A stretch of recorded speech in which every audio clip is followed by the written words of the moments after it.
এখনই হচ্ছে না ওয়ান হাউস ওয়ান মিডিয়া বাস্তবায়ন। উল্টো তথ্য উপদেষ্টা থাকা অবস্থায় যতগুলো সম্ভব নতুন নতুন গণমাধ্যমের অনুমোদন দিয়ে যাবেন বলে জানান তিনি।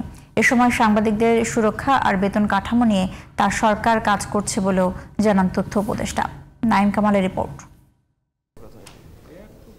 চলতি বছরের মার্চ মাসের ২২ তারিখ প্রধান উপদেষ্টা ডক্টর মোহাম্মদ ইউনূসের কাছে বেশ কিছু প্রস্তাবনা তুলে ধরে প্রতিবেদন জমা দেয় গণমাধ্যম সংস্কার কমিশন। প্রস্তাবনায় বলা হয়, একটি প্রতিষ্ঠান একটি গণমাধ্যমের মালিক হতে পারবে।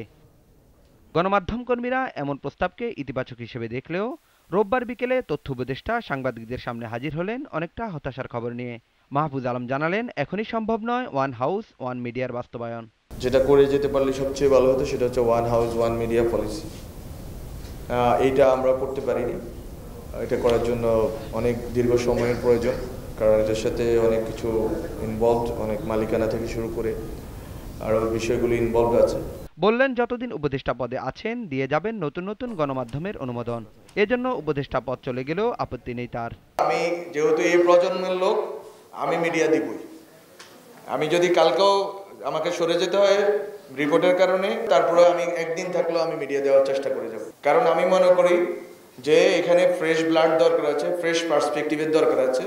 তবে সাংবাদিকদের বেতন কাঠামো আর সুরক্ষার বিষয়ে তথ্য মন্ত্রণালয় কাজ করছে জানিয়ে উপদেষ্টা বললেন, শিগগিরই সামনে আসবে দৃশ্যমান অগ্রগতি।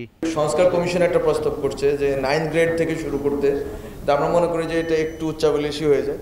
তো আমরা একটা মিডল গ্রাউন্ডে আসার চেষ্টা করতেছি, যে এটা আমরা প্রস্তাব করব।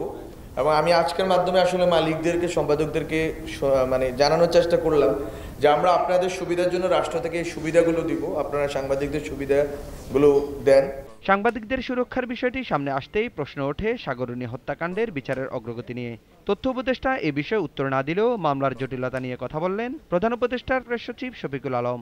সাগরনী আমাদের বন্ধু, আমাদের সহকর্মী। সত্যিকার অর্থে এইরকম একটা ভয়ানক একটা খুন, এটা কল্পনাও করা যায় না। বাট এই গভর্নমেন্ট প্রথম দিন থেকে এটা বিষয় খুব সিরিয়াস ছিল। পিবিআই এর স্পেশাল টিম এটা নিয়ে কাজ করছিল, ফুললি তারা এঙ্গেজড।